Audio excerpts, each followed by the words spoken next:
Haley Brooks was the shining star of Oak Ridge High, and Coach Derek Wells was the man everyone trusted, until the day she vanished, and the truth about their secret relationship exploded into a chilling story of obsession, betrayal, and a murder that tore a small town apart. Oak Ridge was the kind of place that looked like it belonged in a movie. With wide streets, white picket fences, and neatly trimmed lawns, it had a charm that made newcomers feel like they'd stepped into a storybook. The town was small enough that people still left their doors unlocked and waved at neighbors from their porches. On weekends, the local diner was always full of laughter and familiar faces. Nothing really changed in Oak Ridge, and that's exactly how most people liked it. At the heart of the community was Oak Ridge High School, a red brick building surrounded by oak trees and a freshly painted football field. Every fall, the whole town turned out to support the school teams, especially the Oak Ridge Titans. Whether it was football games, pep rallies, or homecoming events, the school gave the town its heartbeat.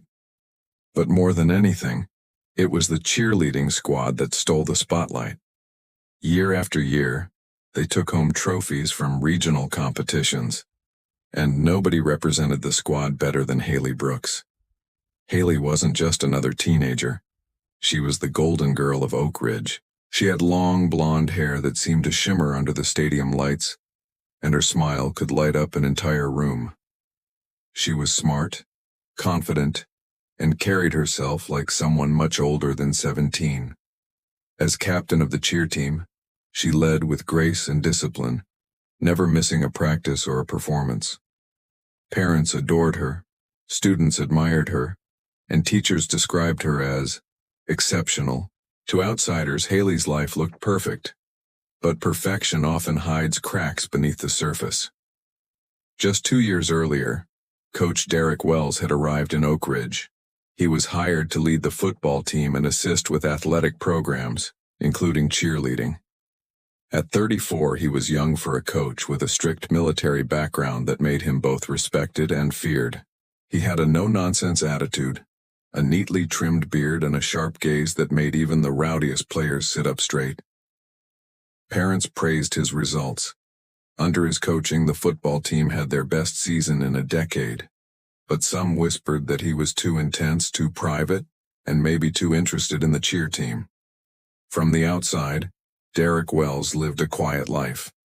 He rented a small home on the edge of town, didn't attend many social events, and kept to himself outside of school. Some thought he was just focused on his job. Others sensed something darker. He never spoke about his past, and his file at the school was surprisingly thin.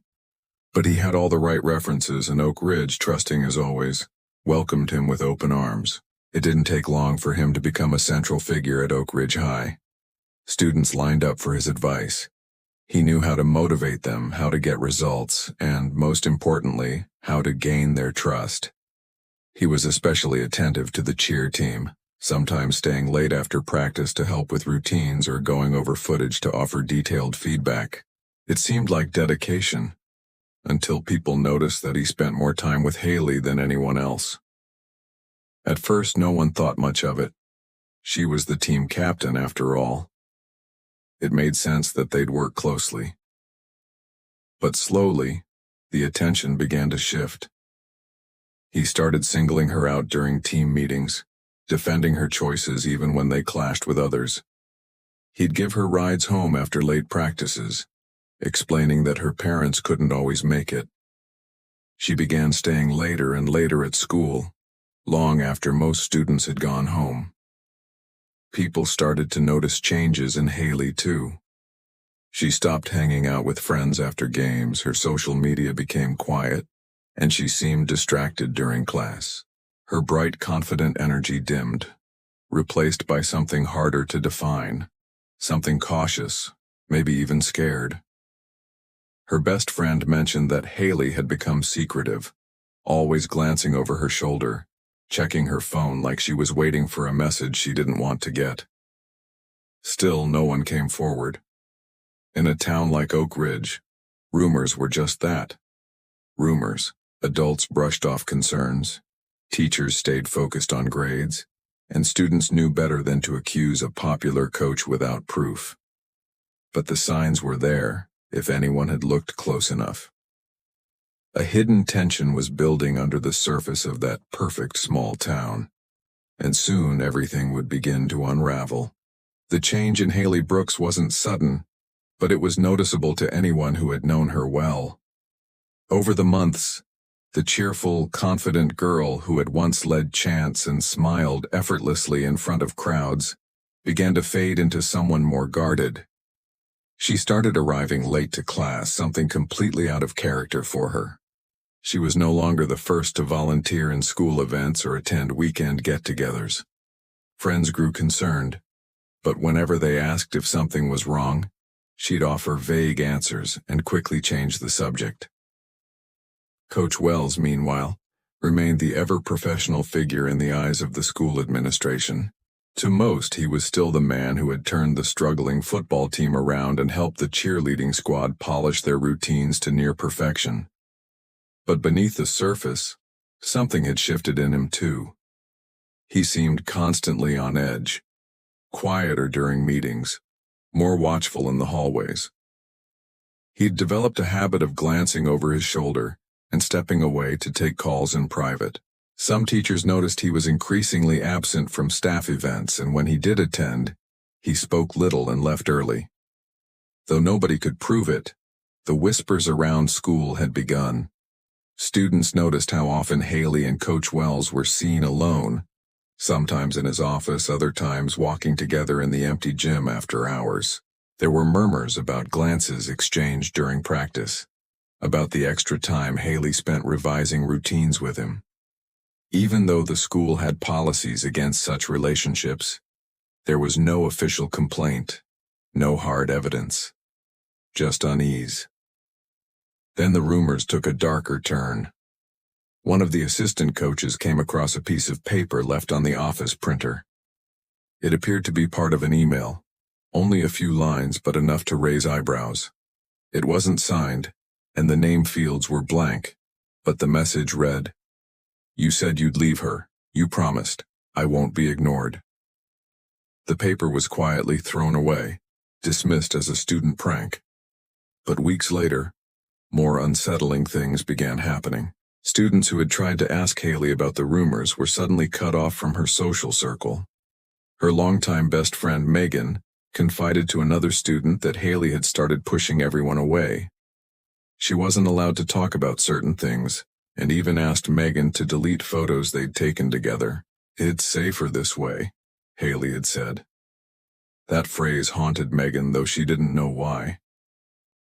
Behind closed doors, Haley's home life had started to fray. Her parents, Tom and Linda Brooks, were concerned. Haley had become more withdrawn at home, spending hours in her room and snapping at even gentle questions. She kept her phone close, never letting it out of her sight. Once her mother had walked into Haley's room unannounced and saw her crying while deleting messages. When asked what was wrong, Haley simply said she was stressed and begged not to be questioned further. What no one knew was that Haley had started keeping a journal, a small black notebook hidden beneath a loose floorboard under her bed. In it, she documented everything: the late-night texts, the emotional manipulation, the growing fear. She wrote about feeling trapped, about being followed, about not knowing who she could trust anymore.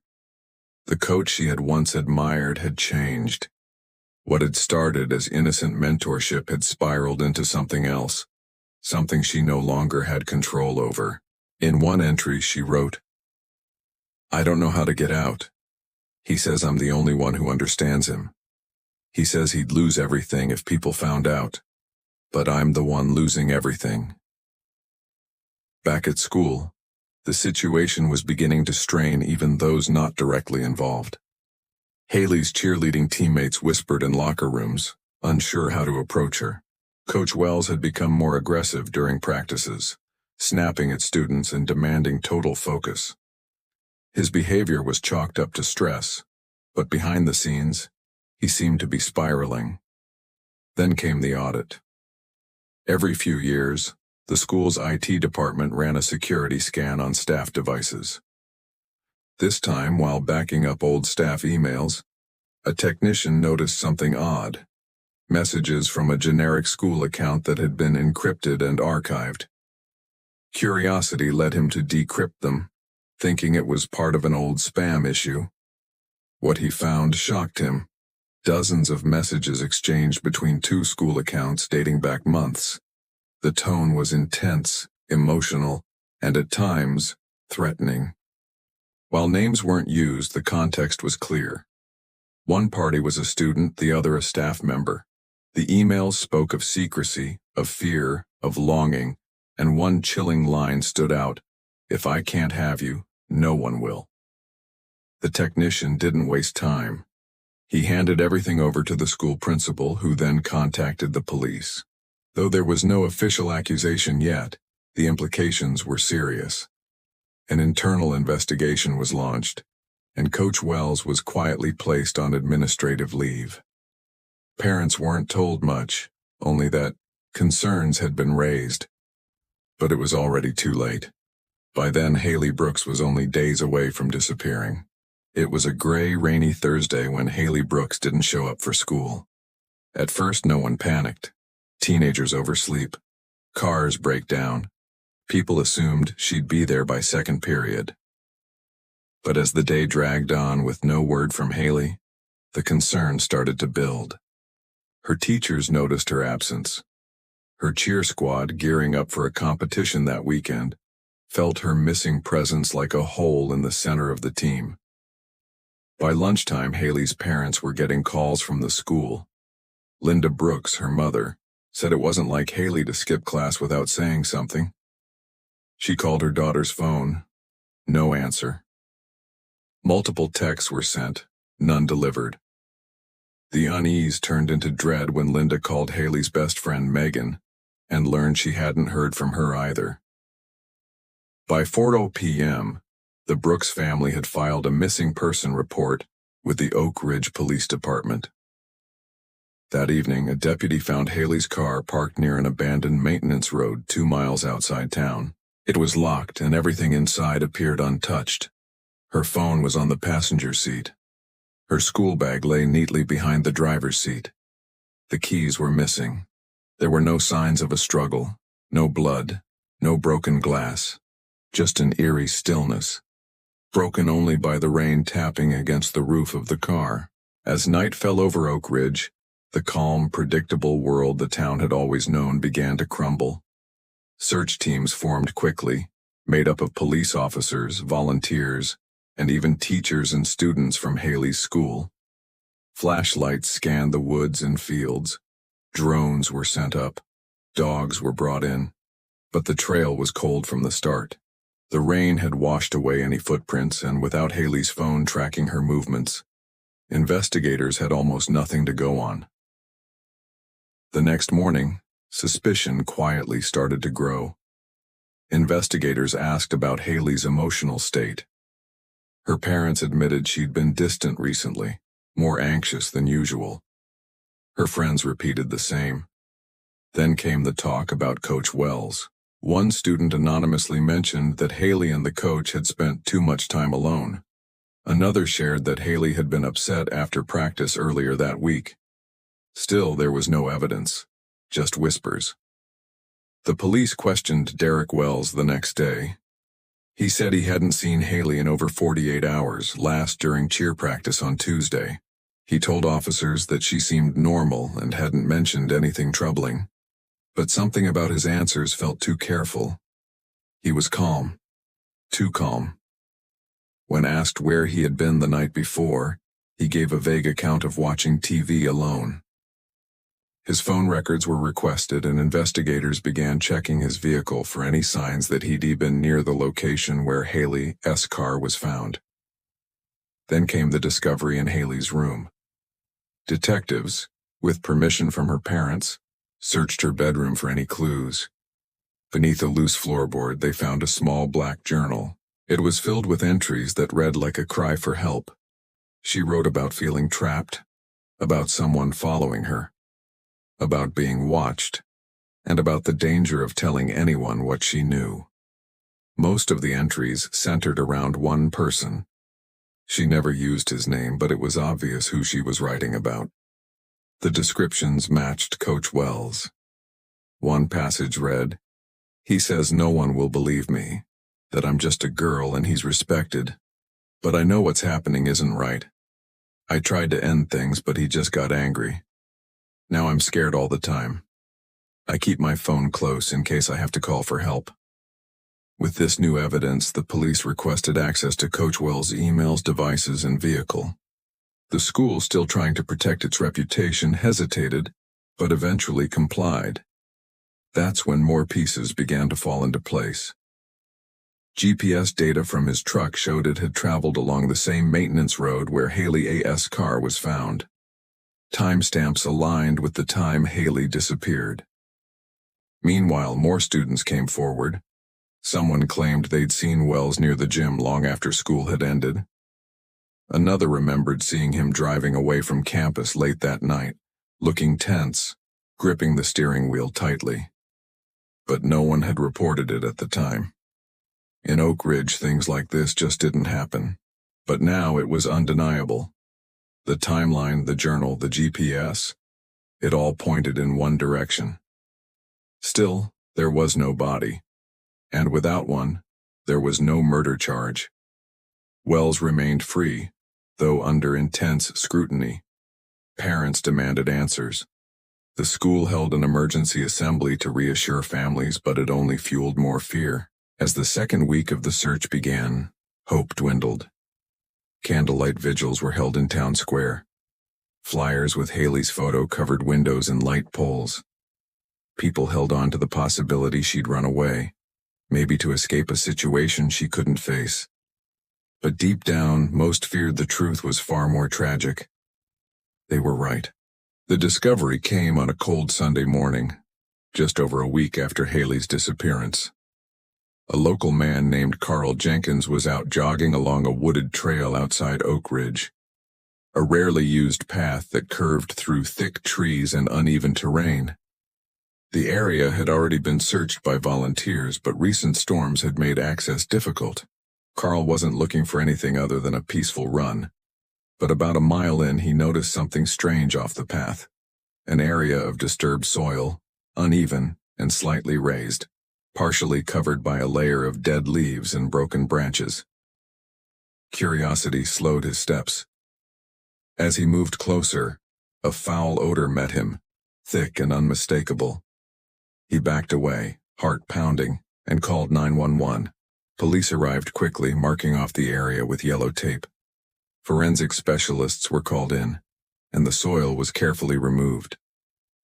Beneath just a few inches of earth, wrapped in a blue plastic tarp and sealed with duct tape, they found the body of a young woman. The weight of the moment sank into the crowd of officers and officials who stood silently in the trees. Though they awaited confirmation, everyone already knew it was Haley Brooks. Her body was transported to the county medical examiner's office. The autopsy revealed that she had been strangled, with no defensive wounds except for slight bruising on her arms and wrists, suggesting she had been caught off guard or unable to fight back. There were no signs of sexual assault, and toxicology came back clean. Whoever had done this had killed her swiftly, wrapped her up, and buried her far from where she was last seen. It was deliberate, methodical, calculated. The news broke that evening. Oak Ridge was shaken to its core. Candlelight vigils turned into mourning ceremonies. Haley's parents, devastated and exhausted, requested privacy, but released a short statement. "Haley was our light, and someone took her from us. We want justice." Grief rippled through the town, touching everyone who had ever known her, or even just cheered for her during a football game. Attention turned immediately to Derek Wells, the journal, the GPS data, the unanswered questions. Police moved swiftly, obtaining a search warrant for his home and vehicle. Inside his truck, investigators found soil samples that matched the dirt at the burial site. The tires showed traces of crushed leaves and pollen from the same type of trees surrounding the grave. In the gym bag stored behind his front seat, they found a single strand of blonde hair. That same day, Coach Wells was arrested at his home without incident. He didn't resist. He didn't speak. At the station, he asked for a lawyer and said nothing more. The evidence against him seemed overwhelming. Police believed that after Haley had tried to end their secret relationship, Wells had become increasingly controlling and paranoid. They theorized he convinced her to meet him that night under the pretense of talking things out. Once she got in the car, he drove her to a remote location, killed her, and buried her body, before returning to town as if nothing had happened. His phone had been turned off during the key window of time, another red flag in the investigation. As the trial date approached, more disturbing details emerged. Investigators discovered that Derek Wells had changed his name 5 years earlier, after being accused of harassment by a student at another high school in a different state. The case never went to trial, and background checks at Oak Ridge hadn't uncovered it due to the name change and a sealed record. It was a major failure in the system, one that outraged the public and sent shockwaves through the education board. Inside the courtroom, the prosecution presented a chilling case. They laid out the timeline, the journal entries, the GPS data, and the forensic evidence. They painted Wells as a man who used his position of authority to manipulate a vulnerable girl, then silenced her when she threatened to expose him. It was a story that horrified everyone watching. But then, something unexpected happened. The defense didn't deny that Wells had known Haley or that they had exchanged emails. What they argued was that someone else had killed her. Someone with motive, access, and a history of violence.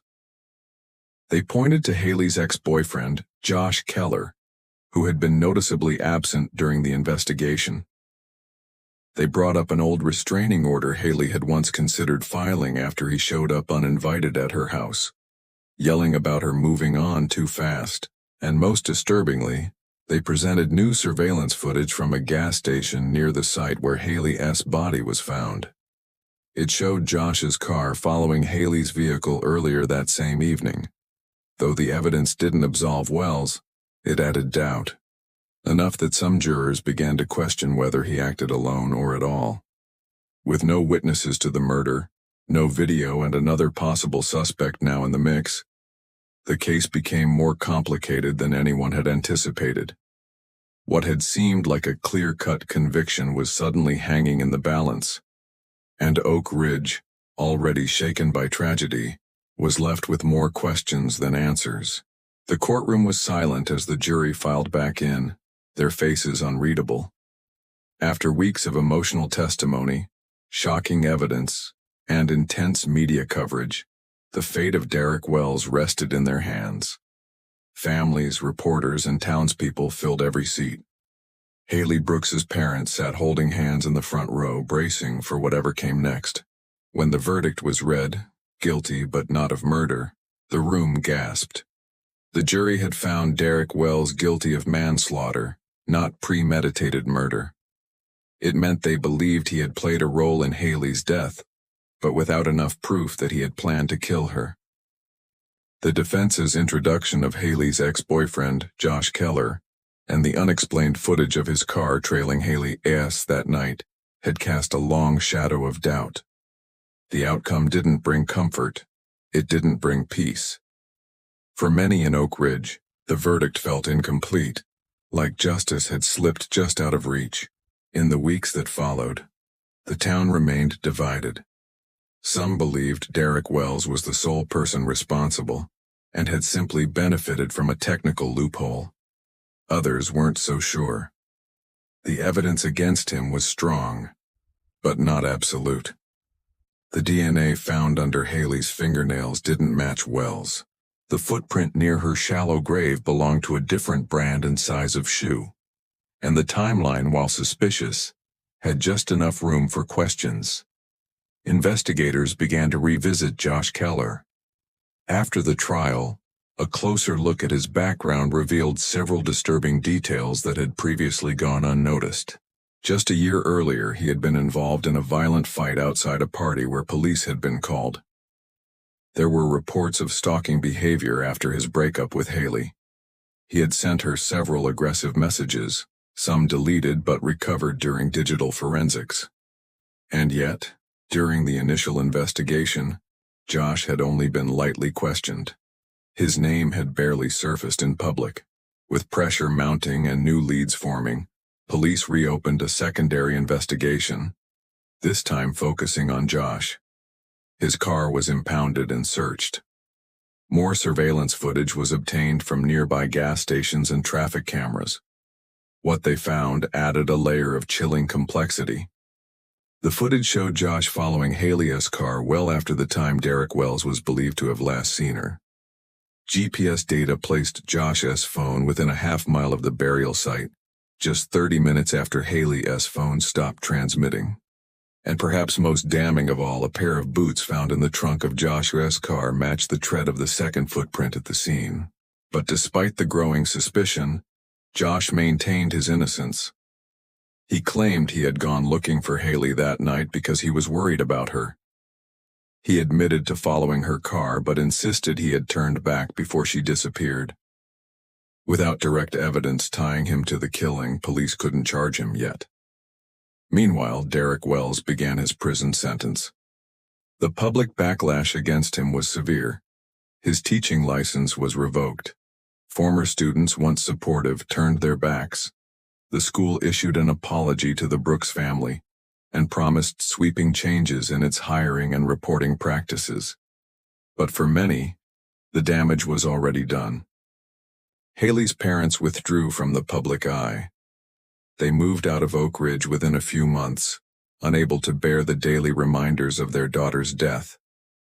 They left behind a scholarship in her name, awarded to students who demonstrated leadership and resilience, two qualities Haley had shown even in her final months.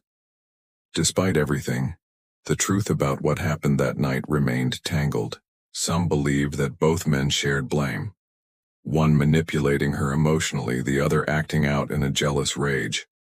Others insisted that Wells had been the real predator, and that the defense had simply introduced just enough doubt to avoid a harsher sentence. Years passed and the town of Oak Ridge slowly returned to its quiet rhythms. The high school repainted its gym. The cheer team continued without their former captain. But the memory of what happened never fully disappeared. People still whispered about the case, still debated the verdict, and still wondered, what if the investigation had started sooner? What if someone had spoken up earlier? What if Haley hadn't gone to meet him that night? In the end, the story of Haley Brooks became more than just a tragedy. It became a cautionary tale, a reminder of how secrets can fester in even the safest places, how authority can be misused, and how justice, no matter how hard we chase it, doesn't always come cleanly. The truth may never be fully known, but one thing remains certain. The affair that began in secret ended in sorrow, leaving behind a town forever changed.